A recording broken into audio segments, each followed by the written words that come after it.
বর্তমানে সারা দেশে যা চলতেছে এনআরসির নামে, সিএএর নামে, বাঙালি বিদ্বেষের নামে, বাংলাদেশের রোহিঙ্গার নামে, আপনারা একটা কথা কয়ে রাখে, শেষ অবধি এই পরিণতি, এই যে সমস্ত কিছু তা চাইব মুসলমানের উপর দিয়া। কারণ এটা থেকে আমরা অভিজ্ঞতা, আমরা বিগত যত কিছু ঘটনা হয় না গেলে সব কিছু শেষ ঝামেলা হয় মুসলমানের উপরে। আপনারা প্রতিবাদ করতে শুরু করেন, আপনারা চুপ থাকেন কেন?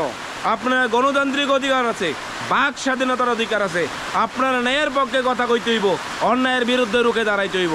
আমরা একমাত্র তারা টার্গেট করার কারণ হয়েছে কিটা জানেন? আমরা শিক্ষা নাই, আমরা শিক্ষা থেকে আগ্রহীত, আমরা শিক্ষা নাই, আমরা সচেতন না, আমরা আধুনিক প্রযুক্তিগত শিক্ষায় শিক্ষিত না, আমরা ধর্মীয় শিক্ষায় বেশি আস্থাশীল। সেই কারণে আজকে আমাদের এই অবস্থা।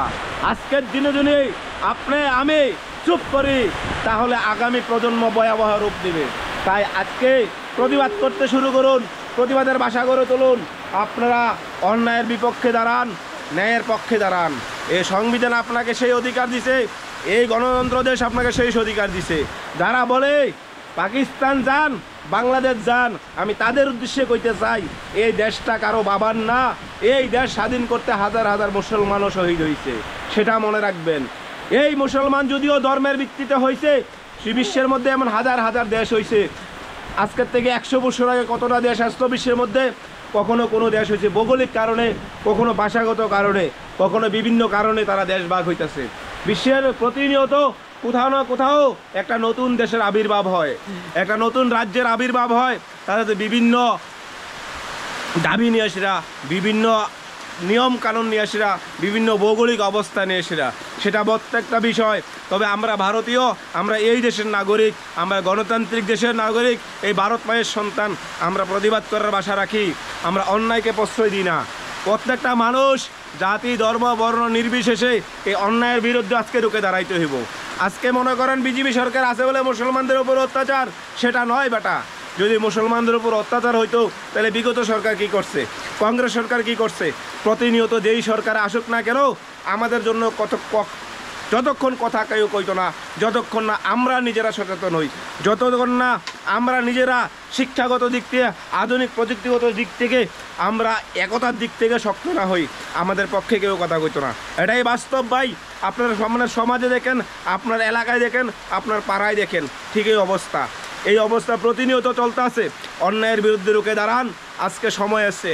আমি দেখছি যারা প্রতিবাদ করে, আমরা কয়েকজন প্রতিবাদ করি, আমাদেরকে দমানোর চেষ্টা করে। ভাই লাভ হইতো না, জন্ম যেহেতু হয়েছি মৃত্যু হইব। তবে তা বিশ্বাস যে সংবিধানের পক্ষে, আইনের পক্ষে, ন্যায়ের পক্ষে সবসময় কথা বলার চেষ্টা করি।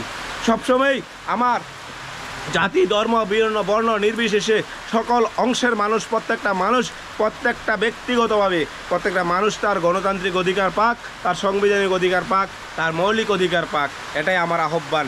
তাই আপনারা রুখে দাঁড়ান এই অন্যায়ের বিরুদ্ধে, এই স্বৈরাচারের বিরুদ্ধে। বিগত সাম্প্রতিক যে ঘটনাগুলি ঘটছে, সব প্রত্যেকটা ঘটনায় যদি মুসলমান জড়িত থাকে তাদের উপর নির্বিহারে অত্যাচার করে, মুসলমানদের টার্গেট করে, মুসলমানের ধর্মীয় স্থানে টার্গেট করে। মুসলমানরা আজকে ভীত, মুসলমানরা আজকে কথা বলার জন্য সাহস পায় না। কারণ আমরা একমাত্র দোষ আমরা নিজেরাই। আপনি দেখেন, যদি মুসলমান একজন নেতা থাকে তার যন্ত্রণায় বাড়ির আশেপাশে গ্রামের মানুষ থাকতে পারে না। এই অবস্থা মুসলমান তুমি আর কবে জাগবে? জাগো, অন্যায়ের বিরুদ্ধে রুখে দাঁড়াও। নিজেকে চুপ করে বসে থাকলে আগামী প্রজন্ম ভয়াবহ। আর আমাদের যে